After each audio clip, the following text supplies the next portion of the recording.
Good morning, students. In the last video of class 12 business studies, we discussed the chapter number 7, that is directing. Under this chapter, we discussed what is directing, what are the importance of directing, and the most important things is the 4 elements of directing, that is supervision, motivation, leadership, and communication. Today we will move to the next chapter, the chapter number 8, that is controlling. You know what is the meaning of control? Control मतलब किसी चीज़ को अपने according measure करना.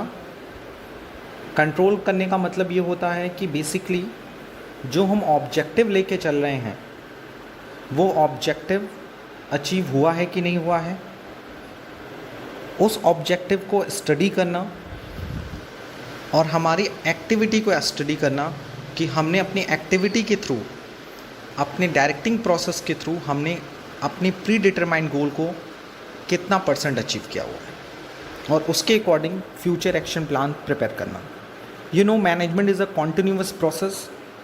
Management में सबसे पहले हम planning करते हैं, what to do, how to do, when to do, by whom to do. Thereafter उसके अकॉर्डिंग हम अपने रिसोर्सेज को ऑर्गेनाइज करते हैं, that is the organising, the second function of the management. इसमें हम लोग कंपनीज़ के लिए, बिजनेस के लिए रिसोर्सेज को ऑर्गेनाइज करते हैं.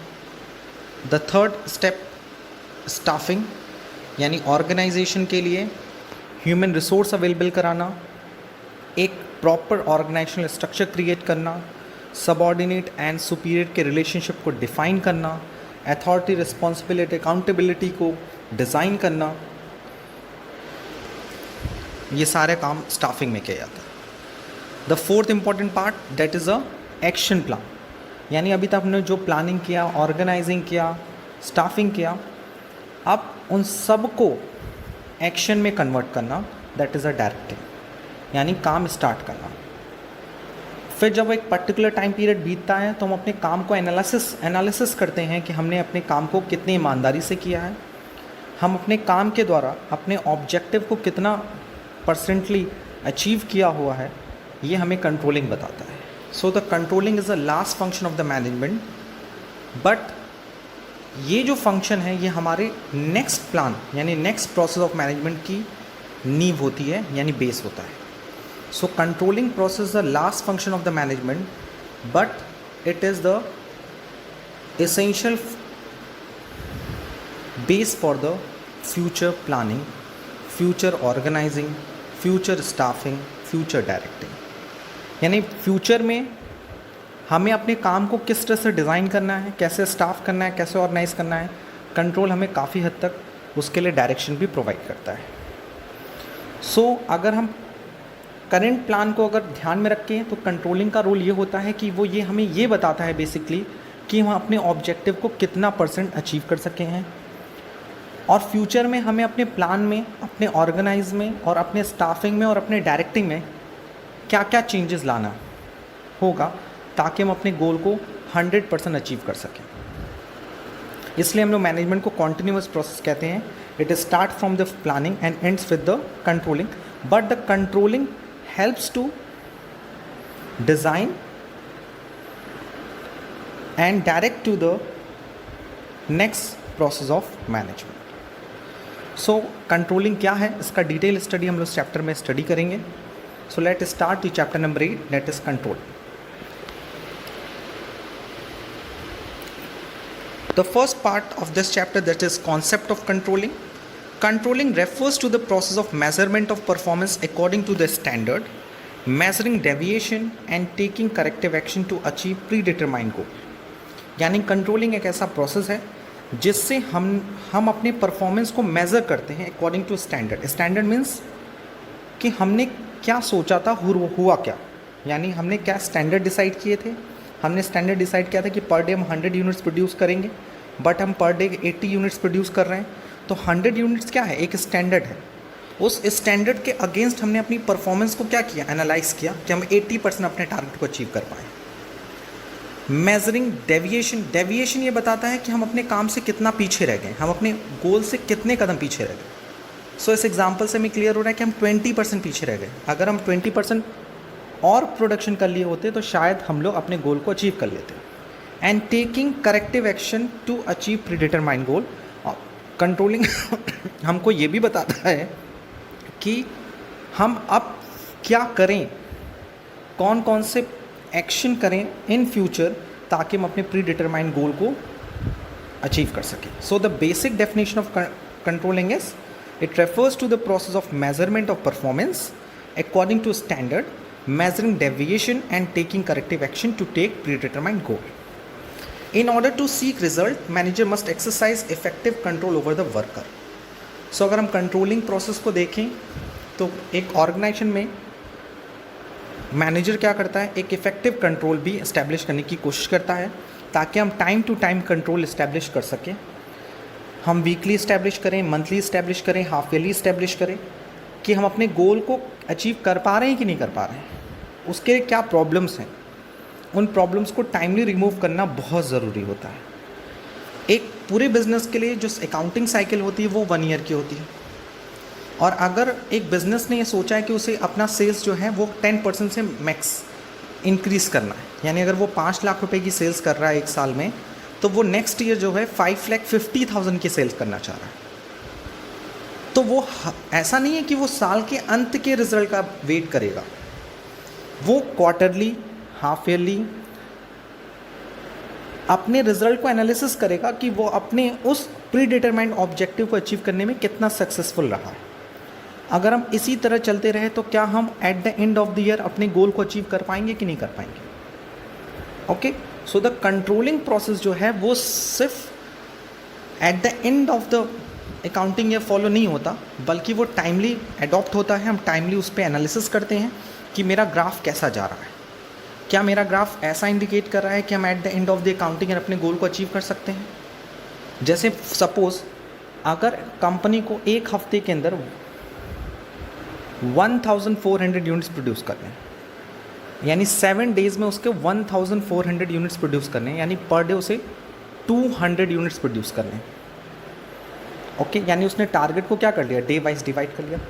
अब वो पर डे जब काम बंद होगा तो मैनेजर और वर्कर की एक मीटिंग होगी जिसमें ये डिसाइड होगा कि आज जो प्रोडक्शन हुआ है वो 200 यूनिट्स के इक्विवेलेंट है या नहीं।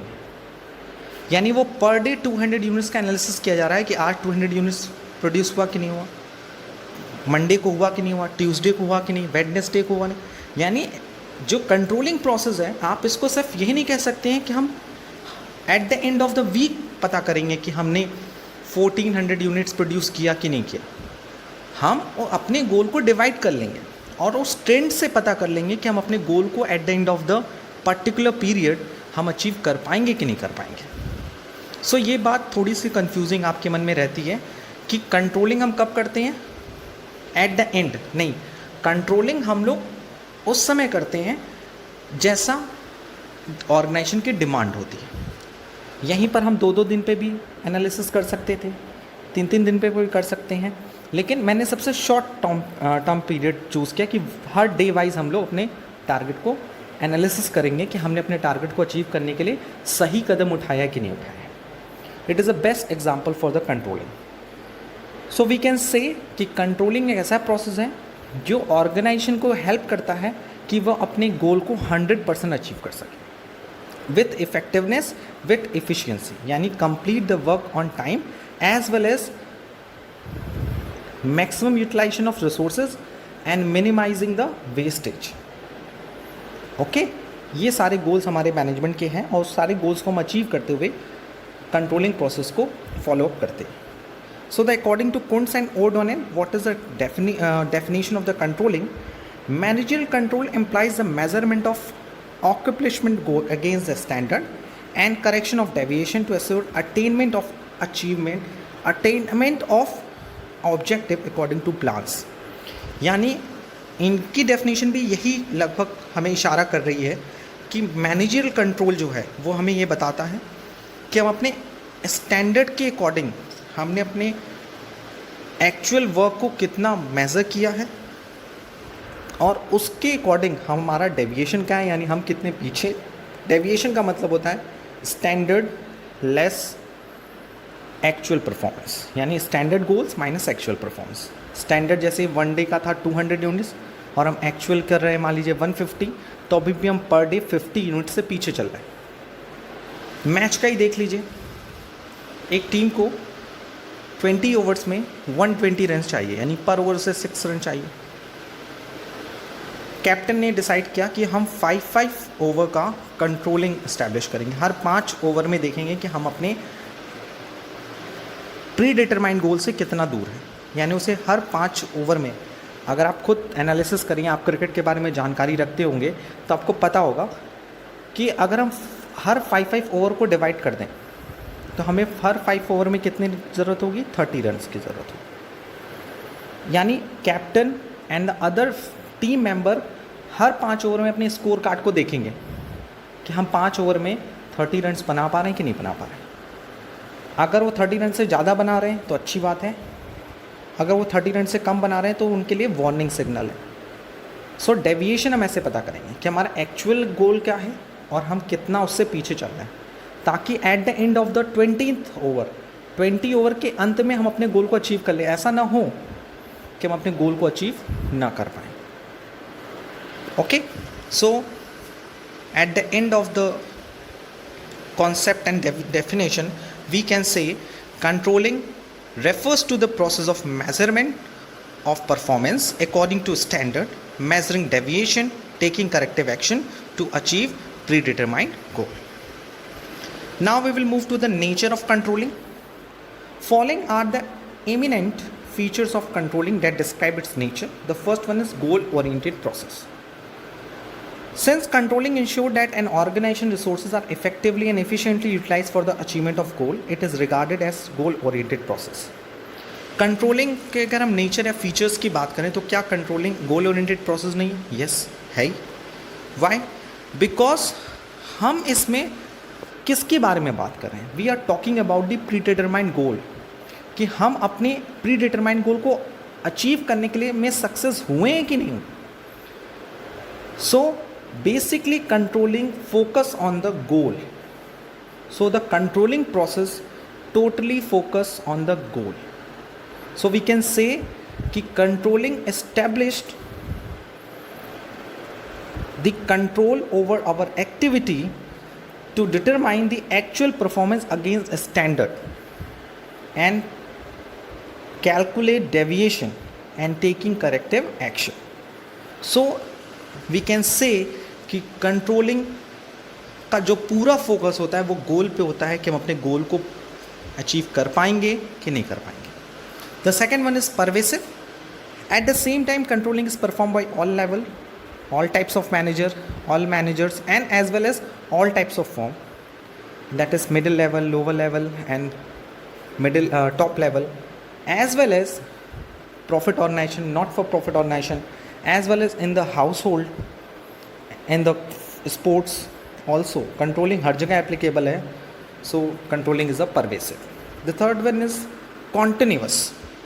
Control should not be misunderstood as the last function of the management process. ये मैंने स्टार्टिंग में ही आपको बताया था। हमारे मन में है कि मैनेजमेंट के 5 फंक्शन है, स्टार्ट होता है प्लानिंग से, एंड होता है कंट्रोलिंग से, लेकिन मैंने आपको बताया कि कंट्रोलिंग जो है वो मैनेजमेंट का लास्ट फंक्शन नहीं होता। उसके बेसिस पे हमें फिर से प्लानिंग करने का एक मौका मिल जाता है।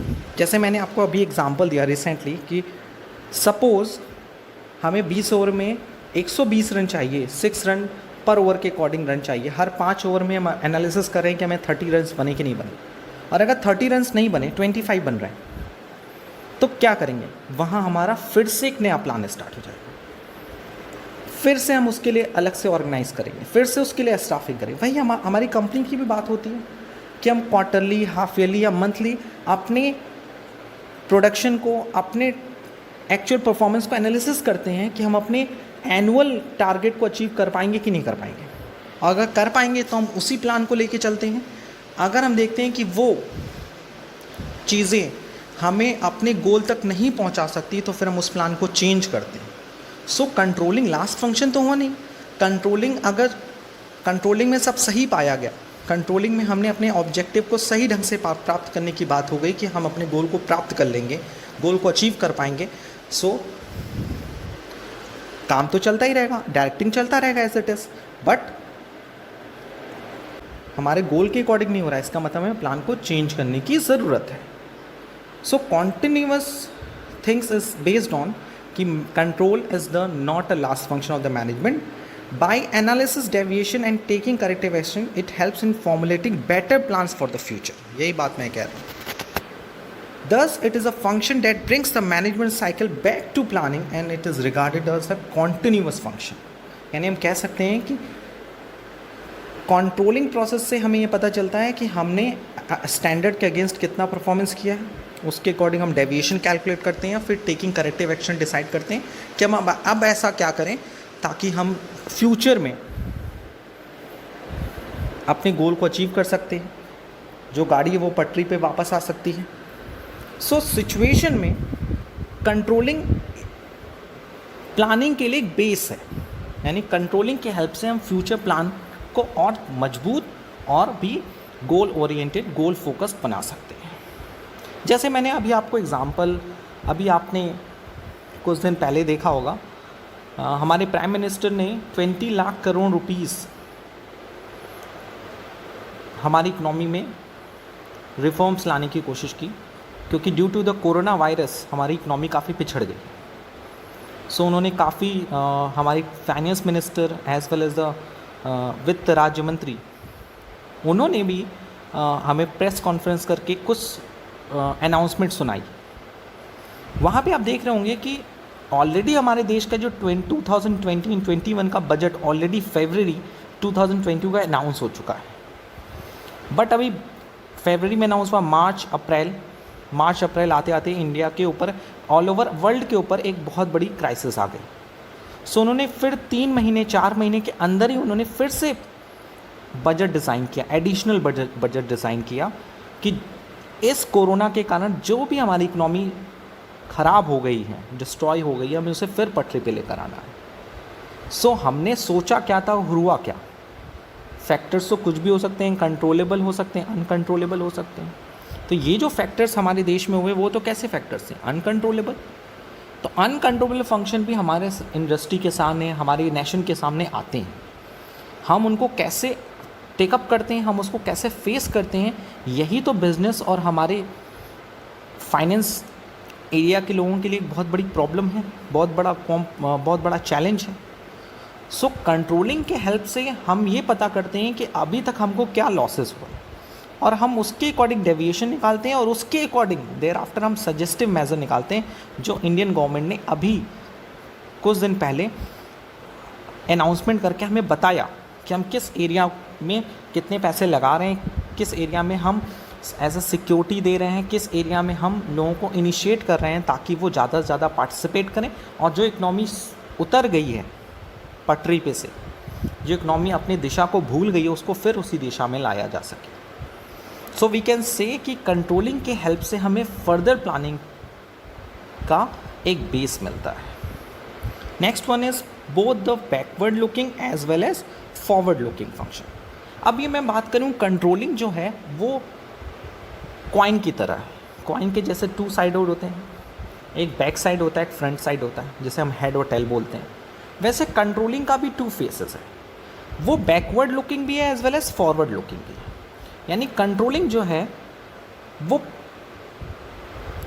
पास्ट प्लानिंग को भी एनालिसिस करता है और फ्यूचर प्लानिंग के लिए बेस देता है. जैसे मैंने बताया, पहले जो मैंने प्लान डिसाइड किया उसके अकॉर्डिंग ऑर्गेनाइजिंग हुआ, उसके अकॉर्डिंग स्टाफिंग हुआ, उसके अकॉर्डिंग डायरेक्टिंग हुआ.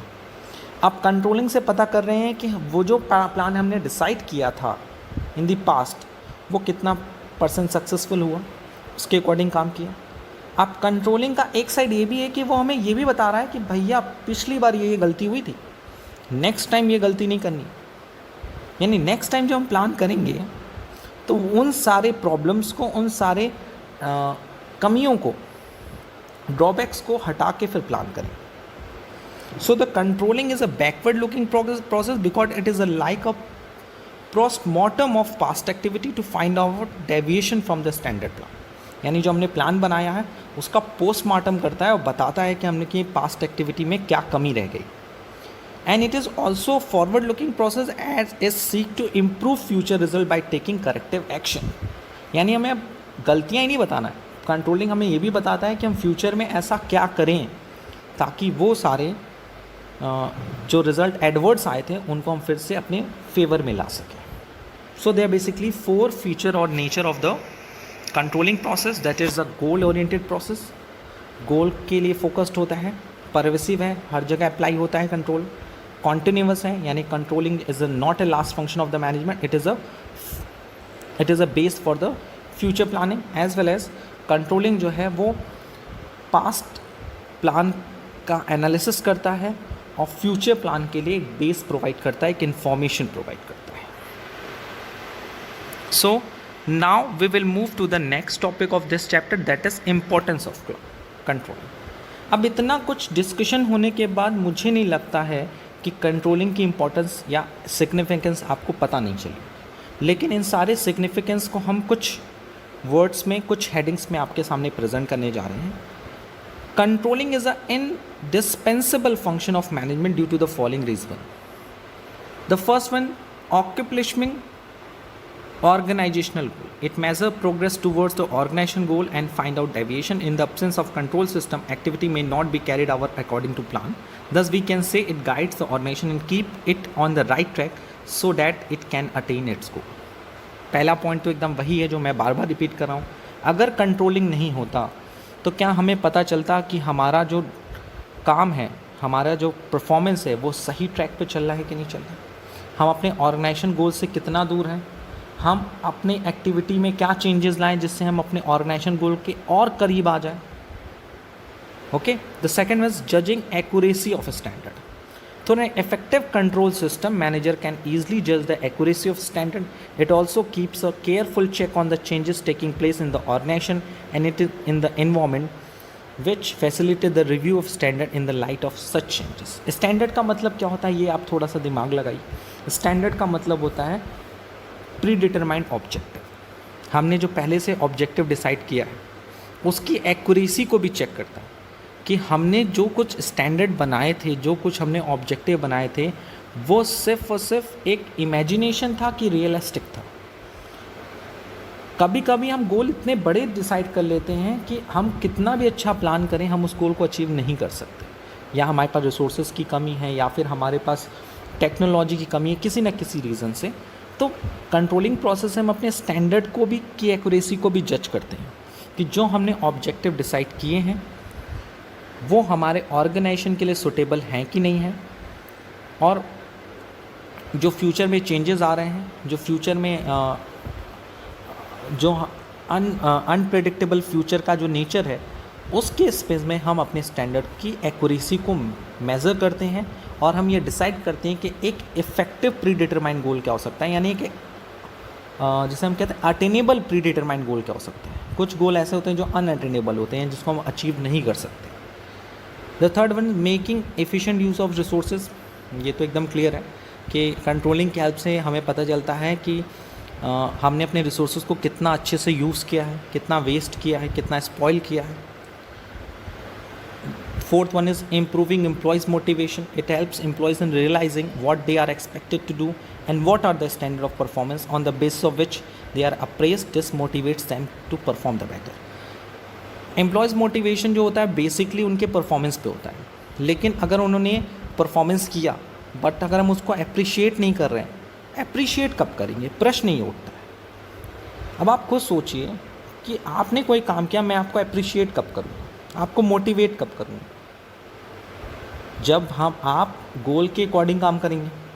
मैंने आपको 100 यूनिट्स बनाने को दिया और आपने 100 यूनिट्स बना दिया, यानी स्टैंडर्ड है, उसका एक्चुअल परफॉर्मेंस के साथ कंपैरिजन हो रहा है, यानी कहाँ हो रहा है, कंट्रोलिंग में ही तो हो रहा है.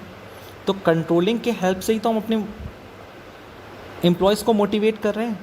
यानी मोटिवेशन तभी देते हैं या इंक्रीमेंट तभी देते हैं या एक्स्ट्रा पैसा तभी देते हैं जब अपने गोल को अचीव कर रहे हैं टाइमली. डिविजिबल गोल को, पूरे गोल को एक साथ अचीव करेंगे तब हम थोड़ी ना आपको, ताकि आप सही लाइन पे चलते रहिए. The fifth one is ensuring order and discipline.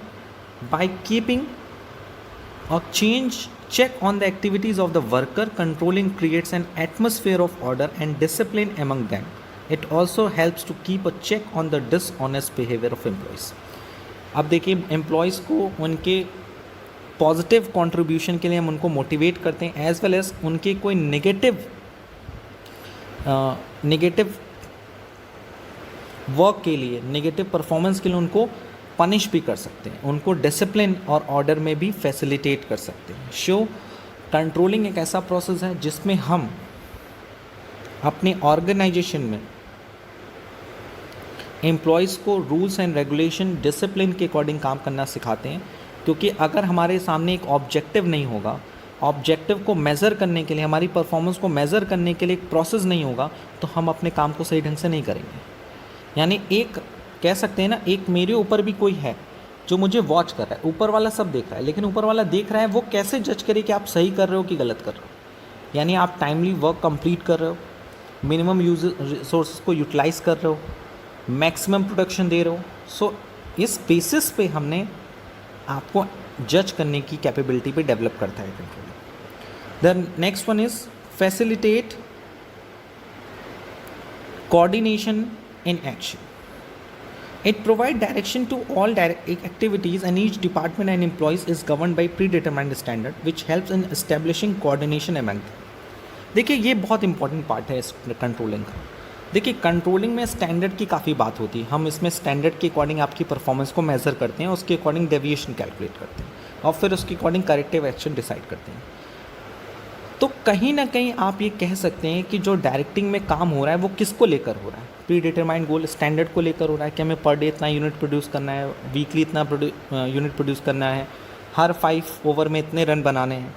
तो कहीं ना कहीं वो गोल, वो स्टैंडर्ड आपको कोऑर्डिनेशन के लिए मोटिवेट कर रहा है. एक दूसरे का कोऑर्डिनेशन बहुत ज़रूरी है, क्योंकि एक दूसरे का कोऑर्डिनेशन होगा तभी लोग अपने अपने गोल के लिए अचीव हो पाएंगे.